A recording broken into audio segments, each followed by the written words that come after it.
Hello and welcome. My name is Gwendolyn Reece. I am a pagan priestess dedicated to Apollo, the Lord of Light, and Athena, the goddess of wisdom. And I want to thank you for joining me today.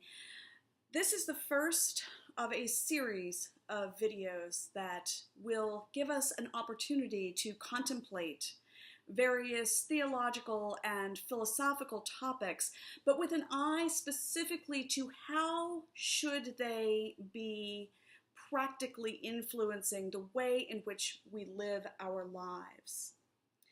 In ancient Hellas and in other cultures, philosophy was always supposed to be about living the good life, living a good life, having practical implications.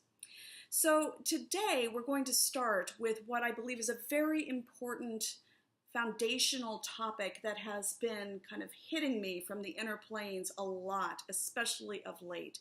And that is, if reincarnation is real, if reincarnation is true, how should that affect the way in which we live our lives and the way in which we make practical considerations?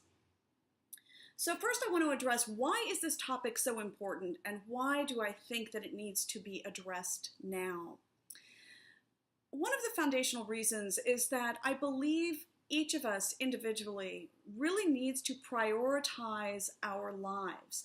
We are currently living in circumstances in which our culture, and I'm speaking from the United States, but I see this across many cultures, our culture is in grave crisis, and overall our world is in grave crisis. And this includes things that are very time sensitive, such as dealing with the climate crisis. I believe that now is a time in which we really need to look carefully and look closely at how is it that we are living, and not just our individual choices, but also our collective choices. Individually, we all have too many competing priorities and demands, and as mortal beings, our ultimate scarce and valued resource is time. The guidance that we get from our culture about how to spend our time is both ineffective and inefficient. And then, as I mentioned, we are in this really watershed crisis moment. In order for us to really, truly address the coming crisis of climate change that is already having massive effects across the world and is beginning to have direct effects in the United States as well, we need visionaries who can imagine a different world, and then people who can make those visions into realities. I believe that this moment, because it is going to require us to use all of our powers of reason, our powers of imagination, and to work at a level of group mind and group effort, and to address things on a system-wide basis, that this is our opportunity to significantly advance our evolution and to become fully aware spiritual adults. On the other hand, we could end up destroying ourselves. Apollon, in one of his oracular sessions, said that there is no such thing as a great leap without the danger of a great fall. And that one of the dangers that we are facing right now is to despair or give in to fear. And that although those may be reasonable in many ways as far as our emotional reality, they do not serve. What we need to be doing is to step up, to take collective action, and to really reimagine at a root level, what do we want our world to be? And I think when we begin seeing this through the lens of reincarnation, that this can move us in certain directions and help us frame how we think about what we want. So one of the first questions that we could debate and I'm not really going to debate it, is reincarnation real? What I'm going to say is that there is some compelling evidence for its reality. And one of the first people, if you do not know of his work, that you should look at is Dr. Ian Stevenson, Stevenson.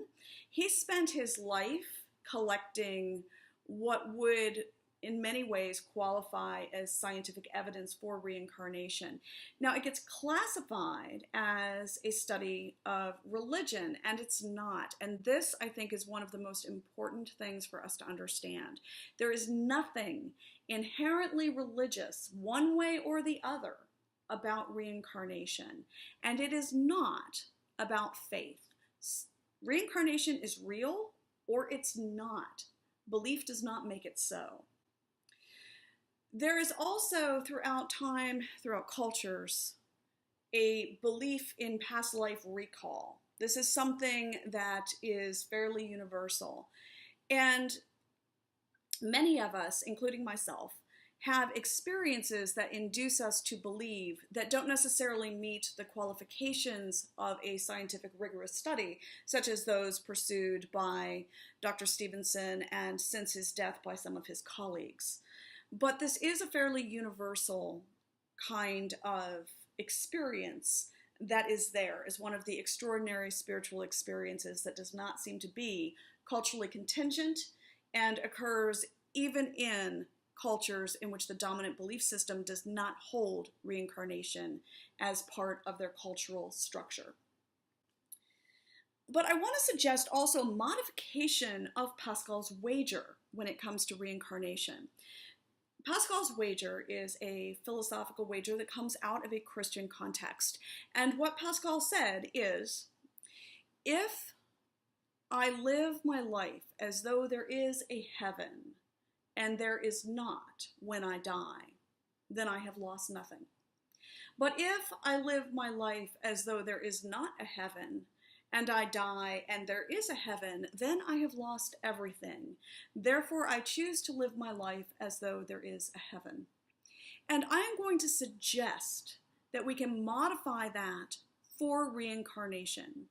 If I live my life as though reincarnation is true, and in the end, it is not, and I would say that in the end, you either go to heaven or there is nothing, I believe you still have lost nothing, because I believe that if you live your life as though there is reincarnation, that does not conflict with many of the tenets and the belief patterns of those who believe in a heavenly afterlife. And in fact, it would lead you to live a virtuous life, I believe. But if we live our lives as though there is not reincarnation, either by living as though this is a single life and we never have to think about it again because we'll either go to heaven or not, or by believing that death is the end. So if we do either of those, but live as though reincarnation is not real, and then we die and come back to whatever forms of reality we have left behind, then we have lost everything. So I am less interested in trying to convince you to believe in reincarnation, but to suggest that it is wise to live as though reincarnation is real. So if reincarnation is real, one of the things that we need to then try to understand is, what is it that carries over from life to life? The first thing is a continuity of character. Now, continuity is different than replication. I am not the same person that I was when I was 15 years old. None of us are the same people that we were when we were children. But who I am now comes out of who I was then. There is a continuity. It is at the basis of character and not personality. And I think that that is important, because we need to understand, we all know you can't take anything with you. Well, that's not actually true. It is true as far as the material world goes, but it's not true as far as who you are. So when we're talking about the basis of character, not personality, what I'm saying is that there are aspects of my personality Am I a fairly temperate person? Am I easily swayed by what is going on around me, or can I hold still in the center of myself? That kind of aspect seems to carry over. Am I basically kind? That seems to carry over. Am I not? That seems to carry over. There is also knowledge affinity. It's not content, but one of the things that seems to come up over and over again in various past life recall and some of the evidence that we do have about what is reincarnation, as well as some of the theories about it, is that there is affinity. If I am a strongly gifted musician, I am not going to be born knowing how to read sheet music, but I will have an affinity towards music. I'll have a desire to be musical, and I will have kind of some natural innate impulses in that direction. I will pick it up more quickly, and I will be able to excel in some way with excellence in that frame. If I were a master gardener, I'm not going to come in knowing how to cultivate apples, but I might have an intuitive draw towards plants and an intuitive kind of understanding of their nature that then makes it easier to acquire and build on the actual content knowledge. But we don't carry over content knowledge specifically. So that's the first area. There's this continuity of character, the continuity of who you are. The second is continuity of relationships. Again, relationships are not always the same. They're always developing and changing forms within the context of a particular life and also within the context of multiple lives. You tend to be back in relationships with people that you have known before, and that can be for good or for ill. There are relationships that are joyful and happy and healthy, and there are relationships that are not. And learning how to deal with these things, that suggests, again, this is an aspect that we need to pay attention to. Also, there is the external context. In a fundamental way, we make the world we live in, and we certainly make our human social structures. But we don't do that individually within the context of an individual life. We are embedded within contexts, and we are born into these contexts. And what we do collectively over periods of time determines what contexts are available to be born back into. We do not necessarily come back into the same social structure or the exact same culture, but we do come back into human cultures and human contexts. So, if those are the things that carry over, what should our priorities be? I believe that our first priority should be the development of arete. That's a Greek word, and it's often transliterated as Arete, and it has multiple translations. First is translated as excellence, but the other translation is virtue. And when we're talking about virtue, arete, the development of arete, really has kind of two sides, if you want to say, or they're really two expressions. One is that they are moral virtues. All of the virtues that we are talking about, they are moral virtues. But the second one is that they're not just moral virtues. The word virtue, for those of us who know anything about herbalism, also means the purified and potent essence of a living being. And therefore, these moral virtues, these excellences, these capacities, these innate capacities that exist within a human being can be perfected. And the development of those, that is our character. That's what our character is. Some examples, therefore, would be courage, practical wisdom, gentleness, which is right relationship with anger, restraint, which is when your mind tells you that you should not do something, and then you are able to actually not do it. So if my mind tells me that it is bad for me to eat cookies, and someone places a dish of cookies in front of me, I am able to not eat the cookies. That's an aspect of character. Magnanimity, compassion. These are the kinds of things we're talking about with arati. The second thing that we ought to be focused on as far as our priorities does have to do with relationships. And I'm going to mention philia here. Philia is usually translated as friendship. It's love, but it is specifically the love of friendship. And it is considered amongst the ancient Hellenes as the highest of the virtues, the highest of the forms of arati. And there is a saying that comes from Aristotle, which is, there is no need for justice among friends, because if I am a friend of someone, my highest wish is for their highest good. So, in many ways, one of our priorities should be developing and continuing to build on the strength of our friendships, developing more and deeper friendships. Friendships with each other, friendships of people perhaps that are very different than us, that this is one of our priorities that we should undertake. The other part of the continuity of relationships in terms of what our priorities should be is healing wounded relationships. Many of us have relationships that are wounded, and making a priority of healing those relationships is important because they will continue. But the other is finding ways to sever toxic ones. Sometimes there are relationships that truly are toxic, and I would say that figuring out how to sever them, and that means not just breaking them off, but healing the wound inside yourself so that there's no longer a connection of anger or hatred or resentment is part of what is important, so that you're not pulled back together in the same way.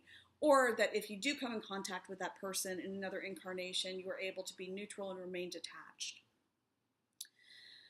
One of the other teachings about philia, about friendship, that comes from the ancient Hellenes that I think is very wise, is the idea that a person's character, that immortal part of the self, because the character is the immortal part, it's the part that goes beyond death, can be diminished by having bad friends. If you have friends that are building up what is worst in you, if you have friends that are countering your ability to build arati, or instilling things that are counter to arati through habit, through being around in that context, then it is best to sever those relationships. The third is working on creating a healthy context. And this is a collective endeavor, working in your way to help create what would be a healthy world that would be good to be born back into. So when thinking about that, our context, I wanted to share some relevant postulates here that come out of understanding of what reincarnation is and how it works. The first relevant postulate is, we are as likely to come back female as male, and that is not determinative of our character. Plato knew this. It's in Plato, it's in the Republic. That the inner self is neither male nor female, it is both and. So we are experiencing male and female almost at the same level throughout our histories. This is important because what that means is that when we create social structures that says that being masculine or feminine is highly determinative of personality, first of all, that's wrong. And secondly, if it constrains opportunities or defines rights and opportunities, that what we're doing is that we are creating a structure that may end up making it impossible for people to fully contribute to society. And also there is, frankly, a lot of gender oppression, a ton. And that's important to know because you're as likely to come back female as male. Secondly, race is socially constructed. It doesn't have objective reality. But what does, in the theories of reincarnation, have objective reality is that we can end up in any kind of body. Whether you are privileged or unprivileged in a particular social structure has to do with our social choices. And it's important to realize that any of us can come back into any of those positions. Also, we can end up anywhere in our social class system.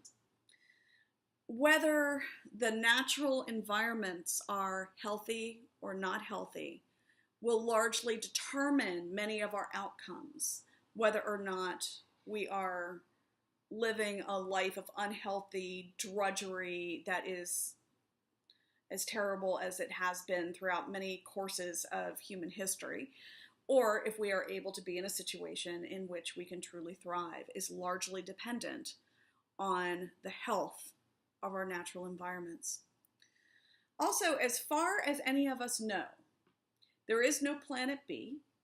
There might be, but there's no guarantee of it, and so we shouldn't be counting on it. If we poison our water, what will happen is we will end up with poisoned water. We are going to be dealing with plastic, for instance, for a very long time.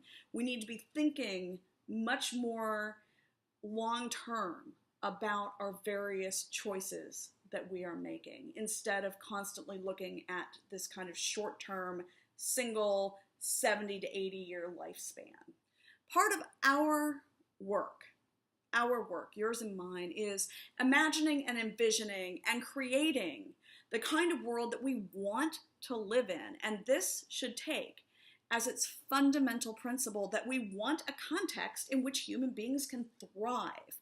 I don't want to be surviving, I want to thrive, and I want that for all of us. A context that encourages the development of arati across the board, this virtue across the board. And that should be one of the ways in which we are thinking when we're envisioning what we want our context to be. What do we want our social structures to be? And this would include things like the promotion of habits that lead to the development of arati. We also need to be creating social structures and a world in which there can be a sense of meaning for individuals. Individuals can get through an awful lot of really tough circumstances if they have two things. They have to have a sense of purpose and meaning in their lives, and they have to have connection to others. We are social beings. On the other hand, you can be leading an incredibly privileged life, and if you don't have both of those, you are not going to thrive. And so I believe that we need to refocus a lot of our collective attention on creating a context in which those two things are there.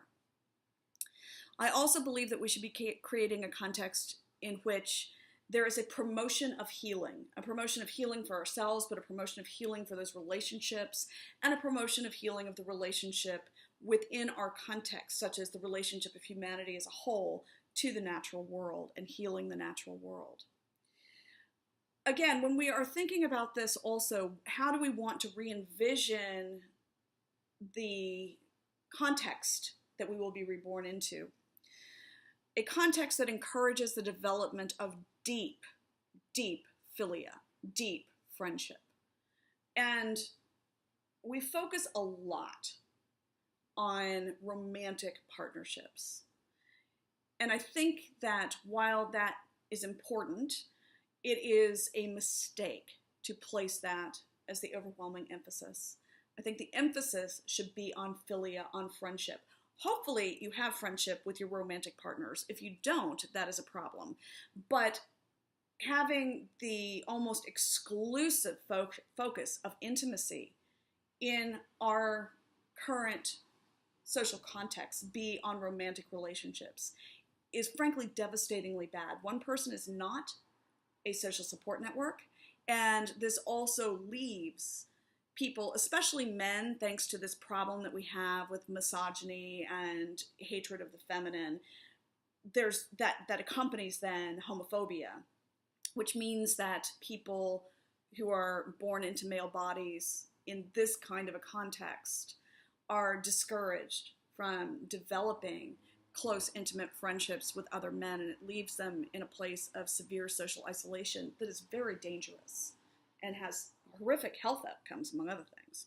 So creating a context that encourages the development of deep philia, I think, is incredibly important. And also then a context in which we have good relations with our overall natural systems.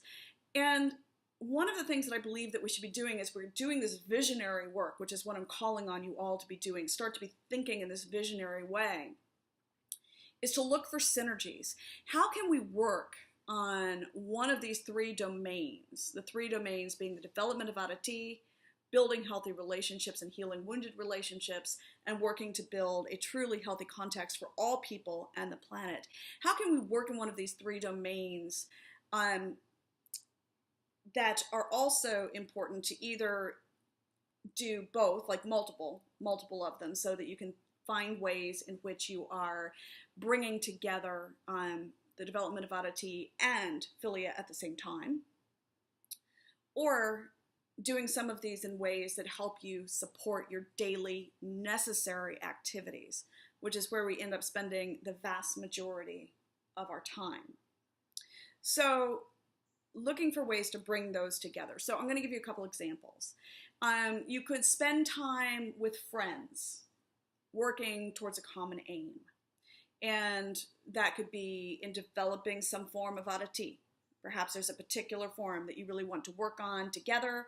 You develop habits, you're developing activities in which that's focused, and at the same time then you are also deepening those friendships. Or you could be deepening the friendships by working together for a common aim, doing something to help develop a healthy context through volunteer work, or through really getting together and trying to think through a proposal that you can bring to your city council that will help in some aspect of environmentalism or social justice, things along those lines. But you're simultaneously working on developing your friendships as well as one of the other major three areas. Another thing that you could be doing is choosing a virtue or something that is important for context and incorporating it into your work life or your daily activities a priority. So for instance, you could be the person in your workplace that proactively finds ways to incorporate green thinking into your office as helping with the context, but it is also something that you are doing within your daily activities and can be a part of that. Or you can decide that you're really going to focus on developing courage in the workplace. And you are going to be tracking in yourself the opportunities that you have to speak up and speak your truth and advocate in ways that are careful and appropriate. And you're going to be tracking how this works in you so that you are developing a habit of speaking up. That would be a couple of examples. And there are many. So my point here is to look for those synergies, look for the ways in which you can combine things. We are all under time pressure, but there are ways to do this. Another thing that I think is important and useful is that this way of thinking gives us a new perspective on how we might think through our ethics. Part of what we're doing then is that we are beginning to look at how our choices impact those things that are truly immortal and use that as a foundation for evaluating our choices. So again, if we think about this, you can be born into any place in any social system. Therefore, in making any decision, we should go ahead and make an assumption that we are going to be born into the least advantaged position. And then we should look at what that is and ask ourselves, is that acceptable? Is that a life I would be okay living? And if it's not, if that is not acceptable for you to be in that position, it is not moral to promote it. And that can help us have an understanding as we're making choices and we're evaluating different proposals. And I'm going to refer you here to the moral theories of John Rawls, R-A-W-L-S, John Rawls, and encourage you to look at his thought. And I may go into it in more depth in a later video, but his ethical thinking, if you combine it with this perspective of reincarnation, becomes very visceral and very helpful. And finally here, I want us to reconsider, as I had mentioned again, Pascal's wager, which is what I had said towards the beginning of, if we live as though reincarnation is real, and it is not, what have we lost? And I would like for those of you who don't believe in reincarnation to consider that. If we live as though reincarnation is real, and we live in terms of trying to build our arati, our virtue, our moral virtue, that aspect, those various character that we know are good, that we privilege having healthy relationships, that we privilege trying to be good stewards of the earth, is that really so different than preparing for heaven? Except that it gives this consideration of imaginative, if nothing else, you being perpetually coming back so that you are personally dealing with the long-term ramifications of the world that we create. So I guess I would ask people who do not believe in reincarnation to consider that. Is this still helpful in terms of thinking through moral situations? And again, I would say that if reincarnation is real and we don't act as though it is, then we are in big trouble. So in the next steps of what I'm hoping to do in the series is that I intend to develop more of these videos on specific topics, including developing various forms of arati, talking about the various forms of arati and how we might go about developing them, reflections on relationships, friendships, and the importance of connections for human beings, and doing some work beginning to reimagine what a healthy world might look like, including reflections on our current context, including social structures and the environment, and how we might work towards a healthier world in a systematic manner. It is not sufficient for us to merely be visionaries. We also need to be doing things to help visions come to birth. On the other hand, if we don't take this moment in history to really do the